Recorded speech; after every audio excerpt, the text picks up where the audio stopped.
On my 30th birthday, my mom gave me a card that said, "Another decade, and still nothing to show for it." She swore it was a joke. So I laughed. And did this. A month later, her boss called me out of nowhere. Everything changed on a Thursday in May, my 30th birthday.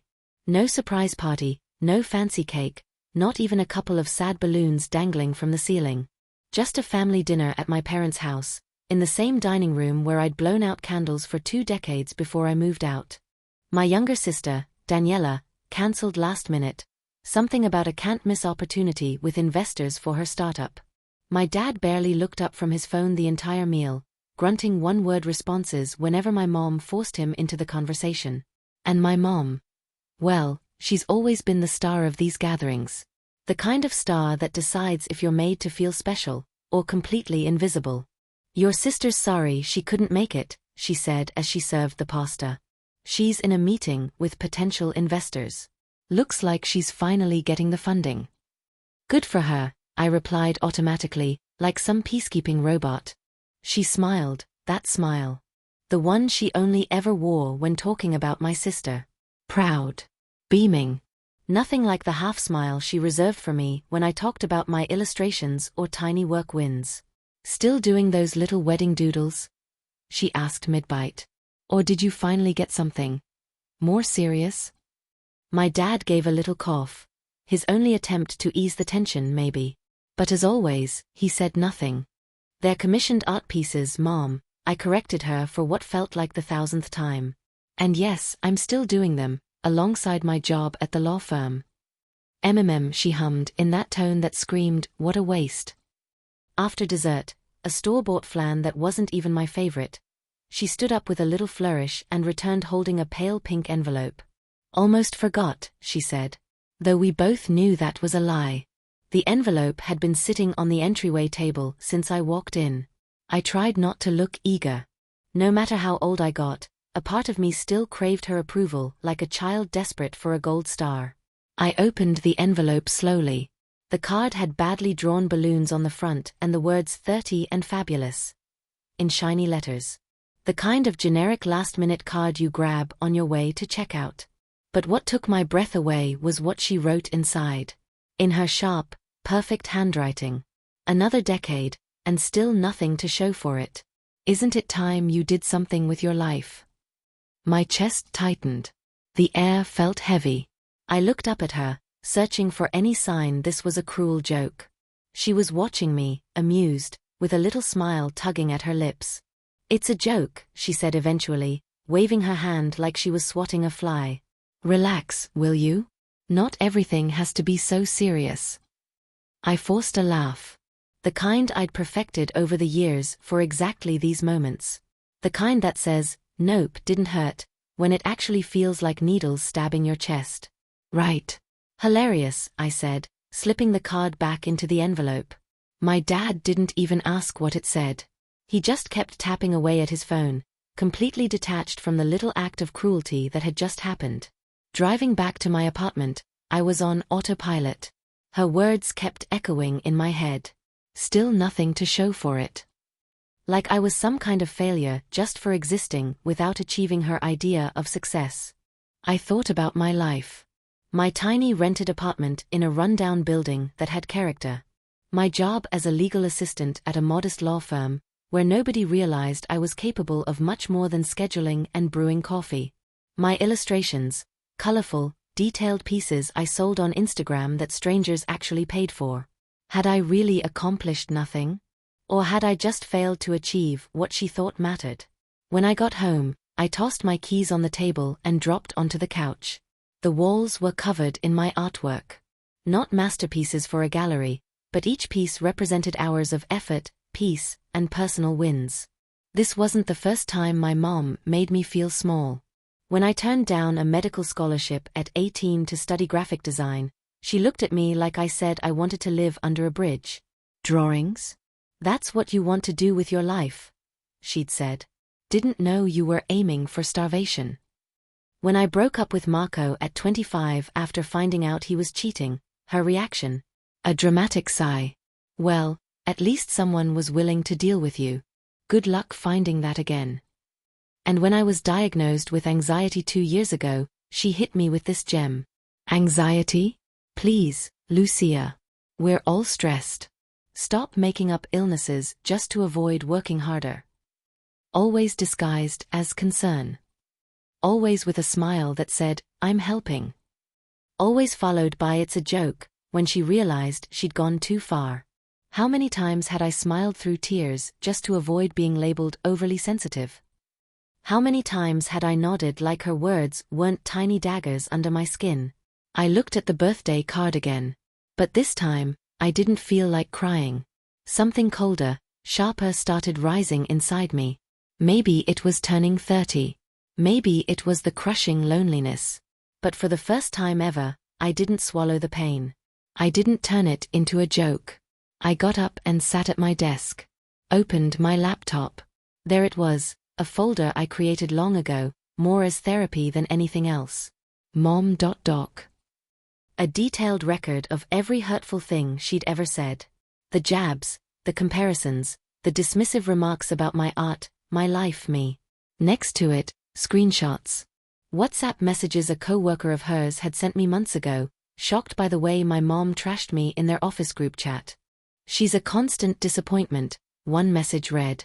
At least the younger one's ambitious. Lucia? 30 and still pretending to be an artist while wasting her brains.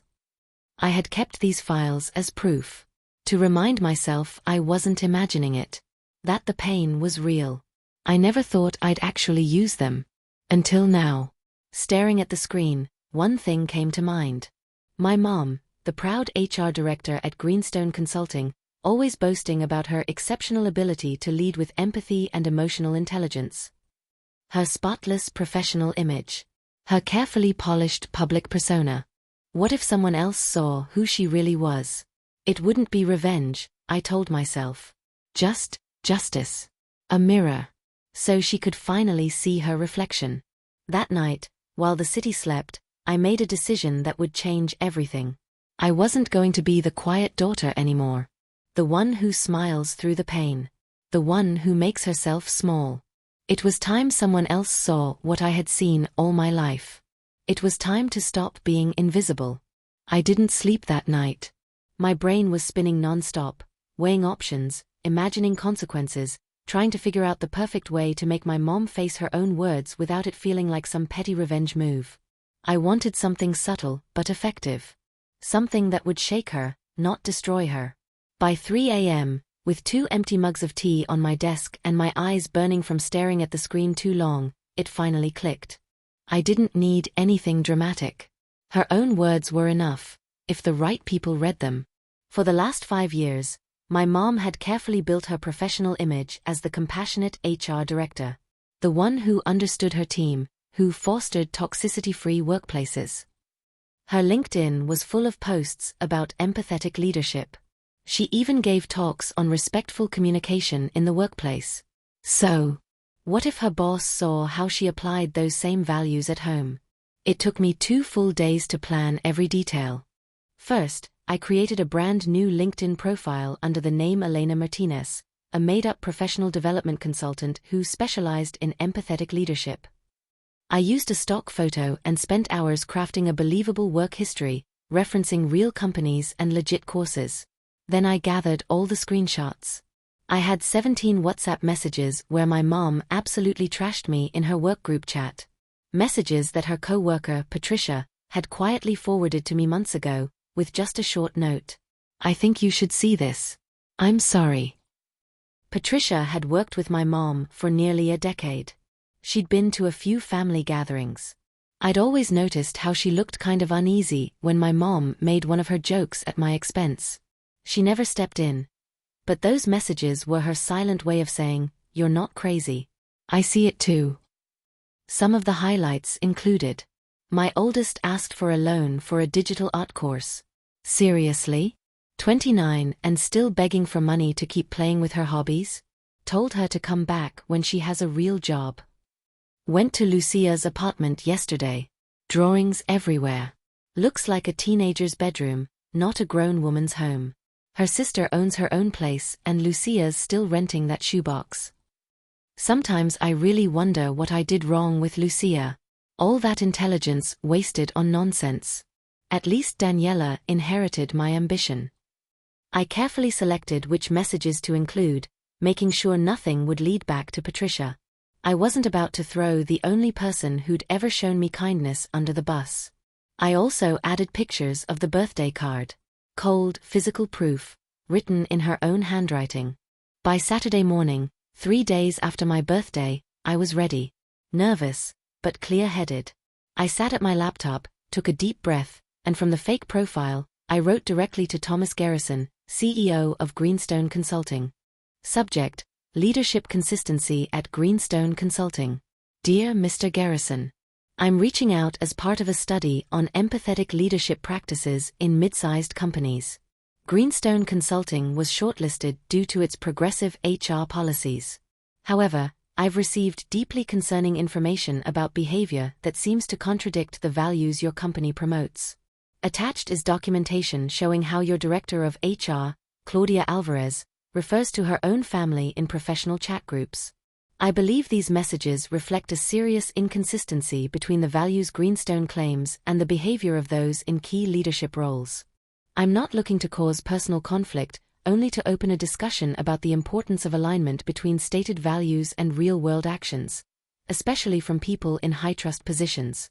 I'm available for clarification. Best regards. Elena Martinez. I attached the screenshots and card photos as a cleanly organized PDF. Then I held my breath and hit send. Almost instantly, I felt nauseous. What had I just done? What if this blew up way more than I expected? What if she lost her job? I didn't want to destroy her. I needed someone to finally see what I had lived with for so long. To feel, even for a second, the weight of being picked apart and judged by someone who was supposed to love you. The days after were strange, a mix of quiet panic and weird relief. I felt free, like I'd finally put down a weight I'd carried since childhood. But I also jumped every time my phone buzzed. My mom texted a few times that week. Like nothing had happened. Did you see Daniela in the Entrepreneurs magazine? Your dad's cardiologist appointment is Thursday. You coming for Sunday lunch? I replied with short texts, yeah. Okay.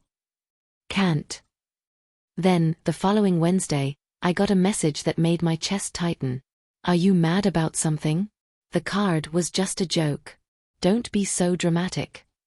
I didn't reply. For the first time ever, I didn't feel the need to accept her half-assed apology or keep the peace. I just let the message sit there. No reply. No read receipt. Nothing. I was starting to think my email had been ignored or flagged as spam when, 22 days after my birthday, I got a call from an unknown number while I was eating lunch at a cafe near work. Lucia Alvarez? Said a deep, professional voice. Yes, that's me, I answered, wiping my mouth and sitting up. This is Thomas Garrison, CEO of Greenstone Consulting. My fork hit the plate with a loud metallic clink that seemed way too loud in the quiet cafe. My heart started pounding so hard, I swore he could hear it through the phone. Mr. Garrison? I managed to say. Ms. Alvarez, we recently received some sensitive information regarding your mother, Claudia Alvarez. My throat closed. I didn't know whether to play dumb or just own it. After conducting an internal investigation, he continued, we were able to verify the authenticity of the messages. And we now understand you are the daughter referenced in them. I took a slow breath. Yes, I said quietly. You're not in any trouble, he added, his tone softening. In fact, I want to thank you. Sometimes, company values only exist on paper. It's eye-opening to see how people behave when they think no one important is watching. I didn't know what to say. Should I apologize? Explain? Defend myself? At Greenstone, he continued, we've built our reputation on integrity and consistency. I can't have someone leading HR who preaches empathy by day and practices the opposite at home. My stomach dropped. It was happening. Exactly what I feared. Mr. Garrison, I didn't mean to, I started, but he cut me off firm but not harsh. I had a serious conversation with your mother this morning. I showed her the messages. The birthday card too. My heart stopped. She knew. She knew exactly what I'd done. Did she know it was me? I asked, barely audible. She knew right away, he said. And her reaction was very telling. I closed my eyes, imagining her face. The rage. The betrayal. The shame. Did you fire her? I asked, guilt starting to creep in, weakening the resolve I'd clung to for weeks. There was a pause. I won't discuss internal employment decisions, Ms. Alvarez. But I'll say this, we've taken actions consistent with our values. I nodded, even though he couldn't see me. Then his tone shifted just a little. One more thing. Emotional abuse is abuse. And jokes that hurt aren't jokes. They're just cruelty in disguise. His words hit like bricks. For the first time in my life, someone actually named what I'd lived through. Emotional abuse. Not me being too sensitive. Not drama. Not overreacting. Abuse. Thank you, I whispered, tears stinging behind my eyes. Don't thank me, he said. Just take care of yourself. And know you did the right thing by not staying silent. I sat in that cafe for nearly an hour after the call ended. Not feeling victorious. Not even relieved. Just blank. But in that emptiness, something warm flickered. Hope, maybe. That same afternoon, my phone blew up. Missed calls from my dad. Messages from my sister. One text from my mom. We need to talk. I ignored them all. Turned my phone off. Made some tea. And sat by my window, watching the city lights as night fell. For the first time as an adult, I didn't feel like I owed anyone an explanation. Didn't feel the need to keep the peace. Didn't feel like I had to shrink myself just to survive. I had finally crossed the invisible line that kept the real me buried for decades. And whatever came next, I knew I was never crossing back. Friday night, 3 days after Mr. Garrison's call, my sister Daniela showed up unannounced at my apartment door. Her eyes were red, and her usually perfect hair looked like it hadn't seen a brush in days. Can I come in? She asked, her voice a mix of exhaustion and bottled-up anger. I stepped aside without saying a word and let her in. She looked around my tiny living room, stopping for a moment on the new drawings I'd hung up. On any other day, she'd probably have made some snarky remark about my hobby. This time, she just dropped onto my couch and stared at me. What did you do, Lucia? She finally asked. And though she tried to sound accusing, it came out more like a plea for understanding. I sat across from her by the window. I wasn't going to apologize. Not this time. What did she tell you? I asked, keeping my voice even. Daniela ran a hand through her tangled hair, frustrated. Mom's a mess. She says you betrayed her. That you sent private messages to her boss and now she's on probation. They're making her take some compassionate communication course and go to therapy if she wants to keep her job. A part of me felt guilty. Another part, a part I'd silenced for years, felt relief. At least she wasn't fired. That's all she told you? I pressed. Daniela looked away. She said you overreacted to a birthday joke. That you've always been too sensitive. I took a slow breath, pushing down the familiar frustration. Of course she'd downplay it. Of course she'd make me out to be the overly sensitive villain in the story. I stood, walked to my desk, and came back with my phone. Without a word, I showed her a picture of the card. Did I overreact to this? I asked calmly. Is that what a joke looks like, telling your daughter she's accomplished nothing in 30 years? Daniela read the message in our mother's handwriting, and for the first time, I saw her perfect mask crack. It was about the card, she asked softly. It was about everything, I said, feeling years of bottled-up pain rise to the surface. All the cruel comments disguised as concern. The constant comparisons to you. Making me feel like I'd never be enough, like my dreams were stupid, like my life was a waste. I showed her the screenshots. One by one. The history of small, cutting insults. Oh my God, Lucia, Daniela whispered as she read. I didn't know she treated you like this. She didn't, I replied without resentment. You were the perfect one. The one who followed the path. I was the failed experiment. She set the phone on the coffee table and looked at me differently, like she was seeing a stranger. Why didn't you ever say anything? To who? I asked. Dad? He never looks up from his phone. You? You were too busy succeeding. Every time I tried to say how much her words hurt, I was just being too sensitive or dramatic. We sat in silence for several minutes. Outside, the city kept moving. Sirens in the distance, groups laughing beneath my window, the occasional bark of a dog. Life didn't care about our family drama. Mom quit this morning, Daniela finally said. Said she'd rather leave than be humiliated taking sensitivity classes. I didn't feel the satisfaction I thought I would.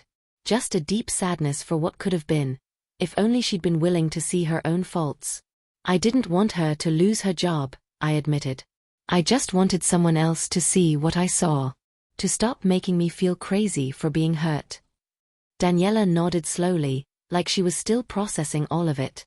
Dad's furious, she added after a pause. Not at you, at her.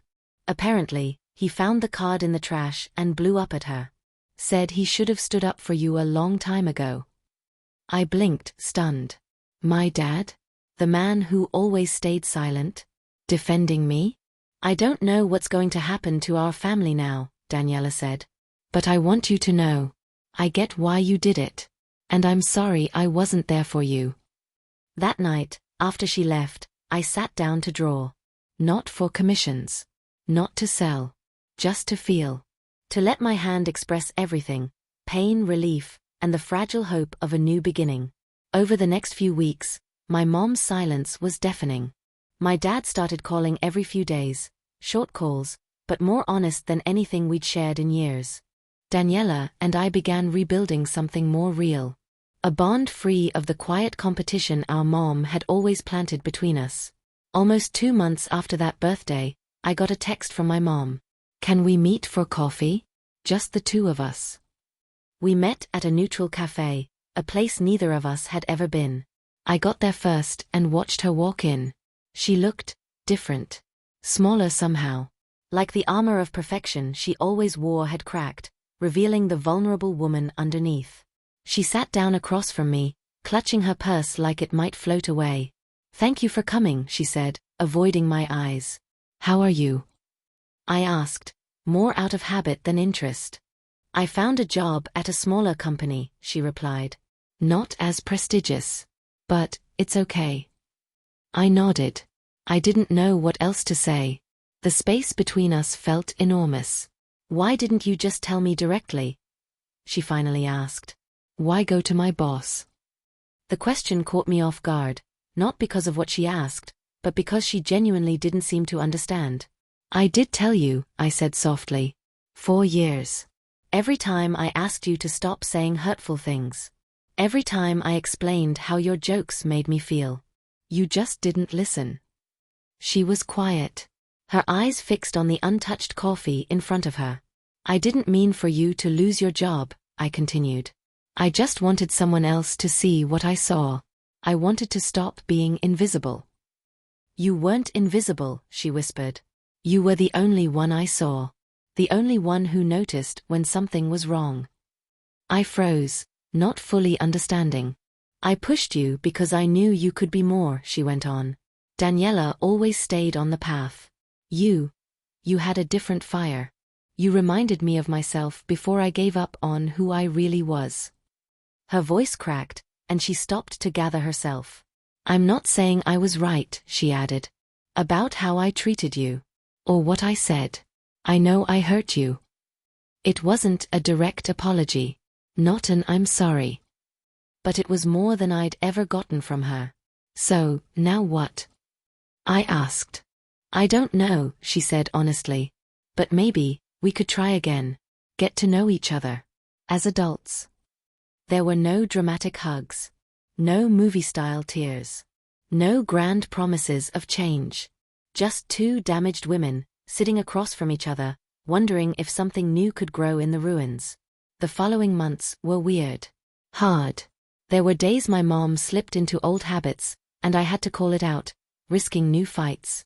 There were days when the weight of our past felt like too much. And there were more and more days when we could talk without the ghosts between us. 1 year after that life-changing birthday, I got another card. No tacky balloons or glittery fonts. Just a simple card with a sunrise on the front. Inside, in her same sharp handwriting, without the usual sting, she wrote, 31 years of courage. I'm learning to see who you really are. And it's more than I ever imagined. Happy birthday. She didn't sign it, Mom. No name at all. She didn't have to. My relationship with her will never be perfect. Decades of wounds don't vanish with a card or a few honest conversations. But I've learned something valuable this year. Setting boundaries doesn't destroy relationships worth keeping. It transforms them. Some days, I still wonder if I did the right thing. If exposing her that way was too much. If the end justified the means. I don't have a clear answer. But I know that my 30th birthday gave me something I needed more than anything else. The courage to say, no more. And that changed everything. Not everyone will have the chance, or the desire, to rebuild broken relationships. Some wounds are too deep. Some people never change. And it's okay to choose distance if that's what it takes to survive. But if there's one thing I've learned, it's this. The real power isn't in revenge. It's in breaking the silence. In naming what no one wants to name. In calmly saying, this is not okay. And I'm not accepting it anymore. Sometimes, that small act of bravery is enough to change not just your world, but the world of others around you. If this story resonated with you in any way, I'd love to hear your thoughts. Don't forget to subscribe to Story Confessions for more stories like this. Stories that explore the complexities of family relationships and personal growth. Hit that like button if you've ever felt the same. And please, drop a comment below.